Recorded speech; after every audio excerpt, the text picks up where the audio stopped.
Have you ever felt like you've given away pieces of yourself just to keep a piece that isn't even real? If you've been feeling drained, overlooked, or like your no doesn't have any weight, today's session is for you. Welcome back to Talk It Out Tuesdays. I'm Kalia Chevonne, and I'm so glad you've chosen to spend these few minutes invested in your healing. This is our sanctuary for healing. Today, we aren't just talking about rules. We are building non-negotiable boundaries to protect your soul. These are some of the most vital and often most difficult parts of recovery. We're going to look at the root of why we're afraid to say no. The truth about why no is a complete sentence, and the growth you'll experience when you finally stop apologizing for your peace. Let's dive in.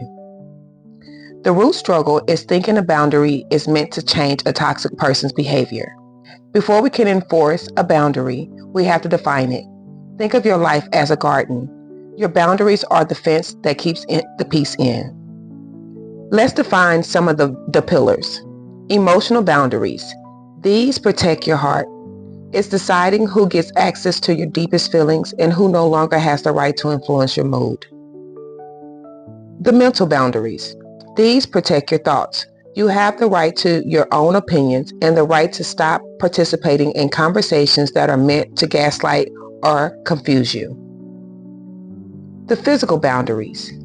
This is your personal space and your time. It's the no contact we discussed, but it's also deciding when and where you are willing to interact with others. The truth is, communicating a boundary doesn't require an argument. A non-negotiable boundary is a statement, not a negotiation. No is a complete sentence. We often feel the need to over-explain or apologize, which gives toxic people data to use against us. But explaining is for people who respect you. Boundaries are for the people who don't. You do not owe an explanation for choosing your mental health over someone else's comfort. When you speak your boundary, keep it calm and clear. Use I statements like, I am no longer available for late night phone calls, or I require respect in this conversation, or I will have to hang up. The test comes when someone tries to push that fence down. Remember, their reaction is not your responsibility. When you stop trying to control their reaction, you regain control of your life. Expect the extinction burst. When you first set a boundary, the toxic person will usually get louder or more aggressive to try and force you back. This burst is actually proof that your boundary is working. If they test you, you don't need to explain further.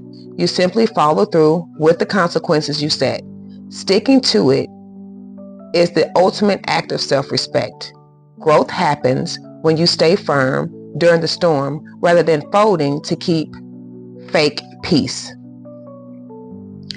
Healing is a dirty job, but you are doing great. If you need a daily tool to keep you on track with your progress and stay firm in your boundaries, my journal, The Empath's Echo, and The Empath's Journal are available on Amazon to support you. Click the link in the description to join our Facebook family, and don't forget to subscribe to our safe space here on YouTube. A boundary is not a wall to keep people out. It is a gate that you alone hold the key to. You are not being mean by protecting your peace. You are being faithful to the version of yourself that is finally learning to heal. Your no doesn't need a reason, and your peace doesn't need an apology. Be fierce in protecting your space, and I'll see you next chapter.